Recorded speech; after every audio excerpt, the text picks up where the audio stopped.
Thanks for joining me on this beautiful day. This is the day the Lord has made. Let's rejoice and be glad in it. Thanks for joining me for another study in the book of Proverbs. We're going to be in chapter 4 of Proverbs. I hope you can get your Bibles out and follow along with me as we go through these passages together. Proverbs is a marvelous book. It tells us about the need for wisdom, to seek wisdom, the desire for wisdom. It explains to us that there are two paths, at least two paths, and every path goes somewhere. So you need wisdom. Wisdom is the ability to know that the decisions you make today are going to affect where you go in the future. And so the book of Proverbs is this marvelous book that sets all these things out for us. And we need to be wise people. So let's begin together here in chapter 4, verses 1 and 2. Hear, O sons, the instructions of a father, and give attention that you may gain understanding. For I give you sound teaching. Do not abandon my instruction. Here he is telling him, I'm going to give you some, notice these words, instruction, understanding, sound teaching. The word teaching there is the Hebrew word Torah, the word for law. He's not referring to the first 5 books of the Bible, but he's referring to, I'm going to give you the way to live your life. I'm going to give you something that's very stable. And sometimes we think about knowledge as wisdom. Knowledge is not wisdom. Knowledge is the accumulation of facts. Wisdom is how to use that knowledge. It's very practical. Wisdom is a practical thing here. That's what makes Proverbs so different. Proverbs is not a story of history. It's not telling us how God has dealt with his people. It's not a book of prophecy. It doesn't tell you how God is going to deal with people. It's a very practical book, how to live right now. Here is how to live with instruction and understanding and sound teaching. He says, when I was a son to my father, tender and the only son in the side of my mother, then he taught me and said to me, let your heart hold fast my words, keep my commandments and live. It's amazing. We have 3 generations here. He says, this is what my father taught me, and now I'm teaching you. David taught his son Solomon, and Solomon is now teaching his son. This is something that's passed on from generation to generation. It's marvelous to have generations who follow after God, who know life in God's presence. It's a marvelous thing, and so he talks about this. He's talking about how to live. He says that keep these commandments and live. He's talking about life. He's talking about how to have a happy life, how to have a successful life, how to have an abundant life. I think maybe this is what Jesus was talking about in John 10:10. I came to give you life and give it more abundantly. Not just eternal life, but a fullness of life that comes with understanding and wisdom. And so he says here, I want you to have this great quality of life. He says in verse 10 of the same chapter, hear my son and accept my sayings, and the years of your life will be many. In verse 13, take hold of instruction, do not let go. Guard her, for she is your life. In verse 22, for they are life to those who find them and health to all their body. Life. He's trying to help us how to live a fullness of life, how to have a successful and happy life. My son, I want you to know these things because they're going to help you to live successful lives. God leads us to having a great life. And so he's saying, this is what my dad taught me. I'm going to teach you. And I hope some of you fathers are teaching your sons today. You mothers are teaching your children today what it has to say in Proverbs. Verses 5, acquire wisdom, acquire understanding. Do not forget nor turn away from the words of my mouth. Do not forsake her, and she will guard you. Love her, and she will watch over you. The beginning of wisdom is acquire wisdom. And with all your acquiring, get understanding. Prize her, and she will exalt you. She will honor you if you embrace her. She will place on your head a garland of grace. She will present you with a crown of beauty. Here are the blessings of finding wisdom. Acquire wisdom. Notice all these action words he uses. A lot of action words in this passage. In verse 1, hear. Give attention. All these action words. Love her. Prize her. Accept her. All these terms of talking about our effort. It's up to you. You've got to make a decision whether or not you want to be wise or not. And it's going to take all your effort. It's not that wisdom is unattainable. It's just that you have to attain it. You have to search for it and look for it. Give it all you have. In verse 6, he starts talking about her and she, a personification of wisdom as a woman. And then he says, love her. And doesn't that remind you of marriage? Choose her. And when you choose somebody, when you marry somebody, it takes a lot of commitment and it takes a lot of effort. And that's what it does to have wisdom. Love her and don't let go of her, and she will guard you. You will guard her and she'll guard you. You'll exalt her and she'll exalt you. It's something that wisdom does for us when we look for her. And so he's talking about all the benefits here. In verse 9, the dignity of wisdom. She'll place on your head a garland of grace. She will present you with a crown of beauty. There's the dignity of grace. You're going to look beautiful in the sight of God. You're going to look beautiful in the sight of people. They love to see people who are living healthy, successful lives. They'll honor you because of this life that you're living. And now in verses 10 through 19, he's going to emphasize there are two paths. Two paths. There's always two ways of living your life. Reminds me of back in Deuteronomy, the last book of the law, Deuteronomy, the 30th chapter. Here's what it says. Here's what God says. He says, see, I have set before you today life and prosperity and death and adversity. And that I command you today to love the Lord your God, to walk in his ways and to keep his commandments and his statutes and his judgment, that you may live and multiply. And that the Lord your God may bless you in this land where you are entering to possess it.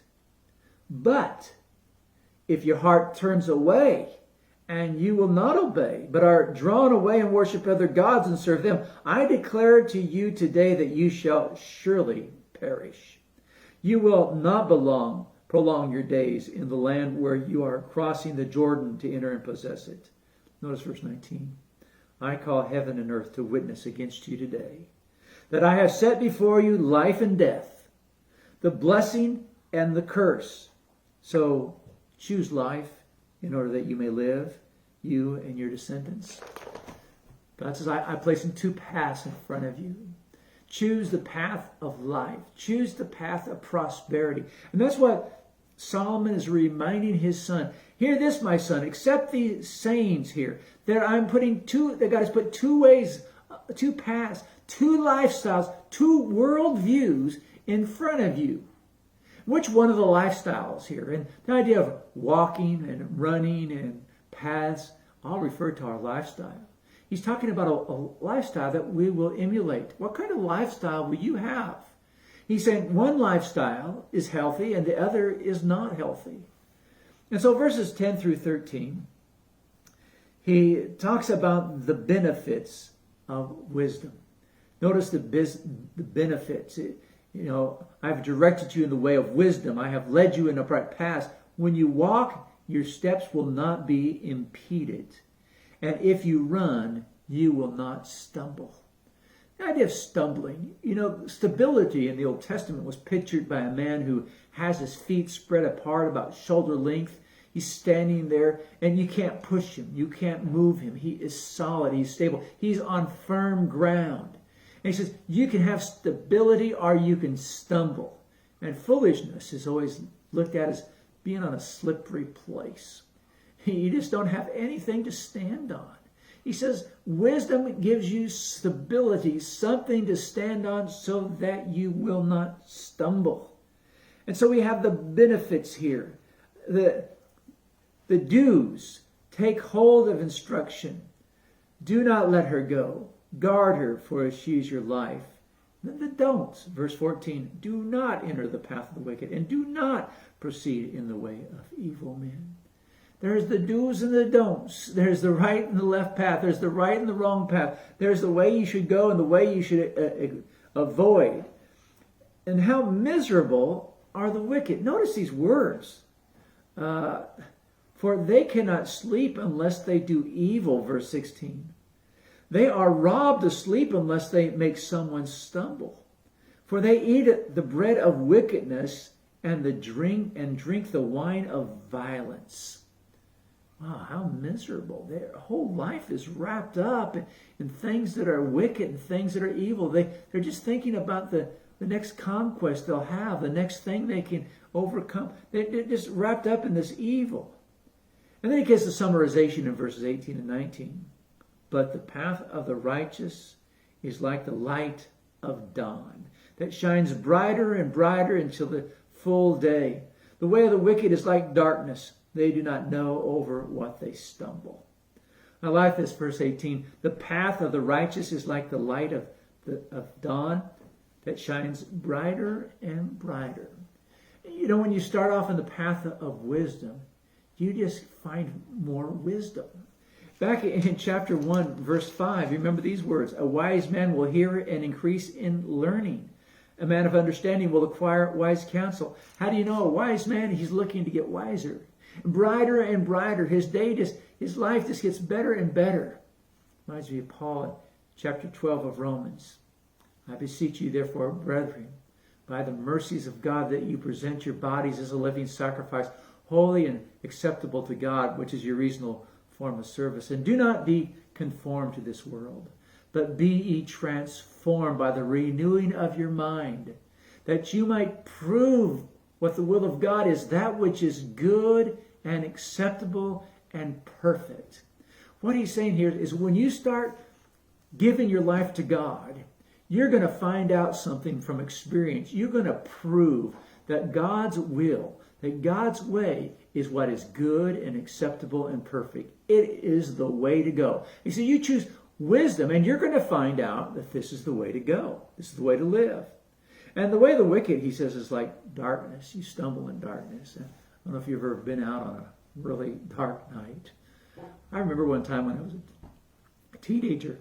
Excuse me. I was living on excuse me.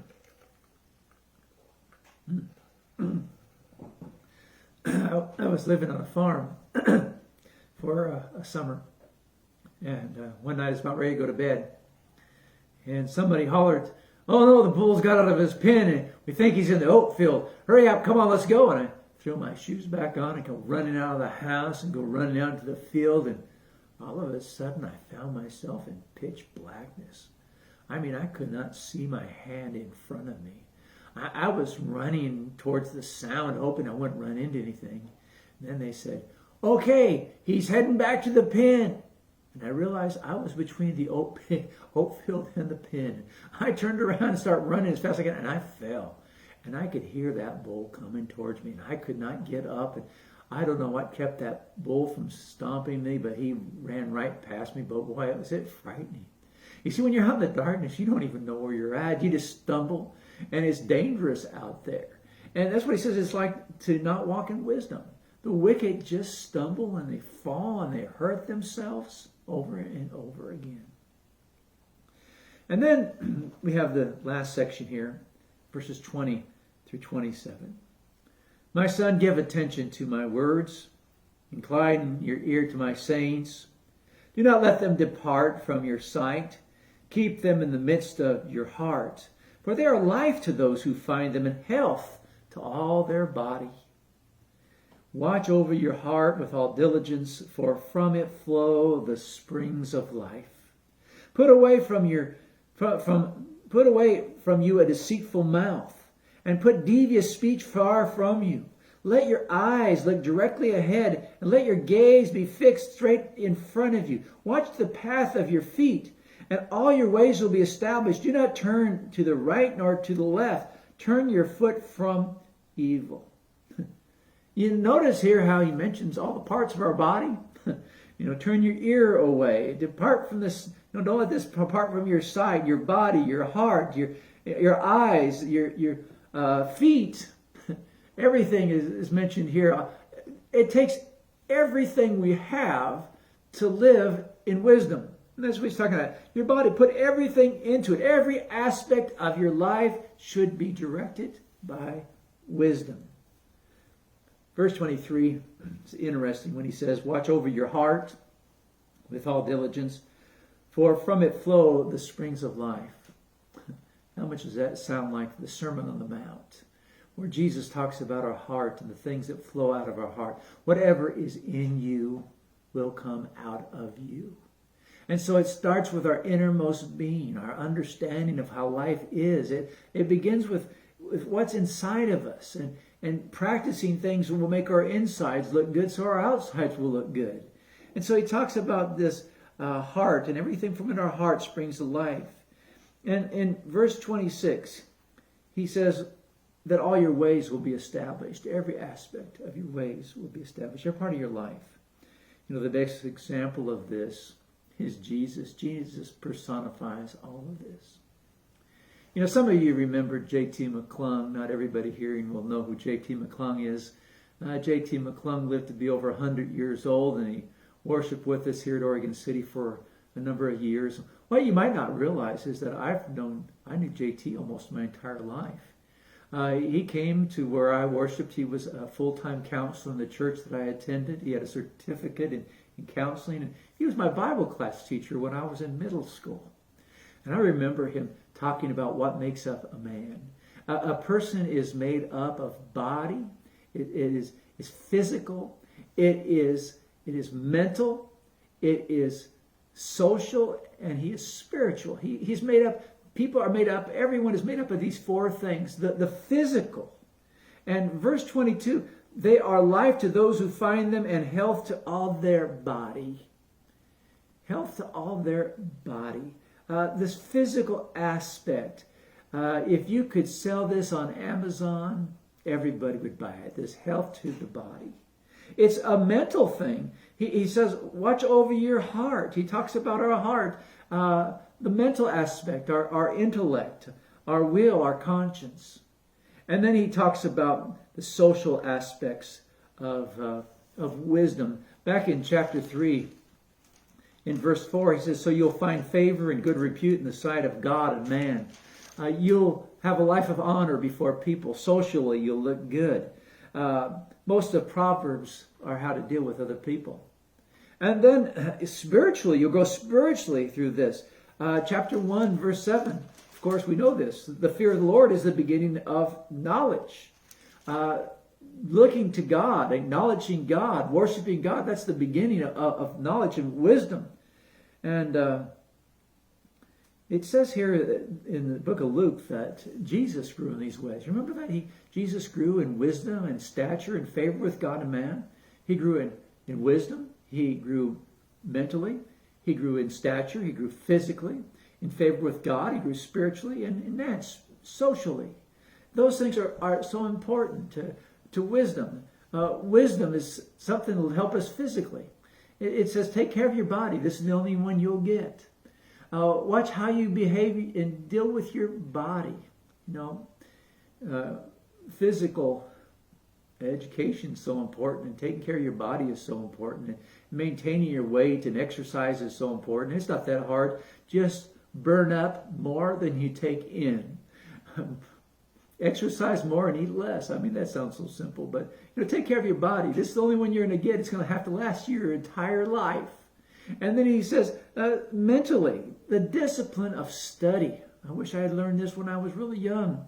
I was a poor student until I got to college, and then I had to make up for all the lost time. And even today, I think, man, I wish I'd paid more attention to some of the basic lessons of life in my elementary school years.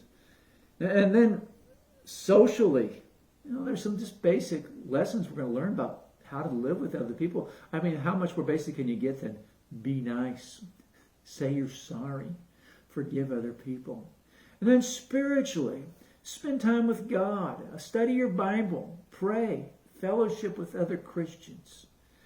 Proverbs is going to tell us how every aspect of our life is going to be affected by wisdom.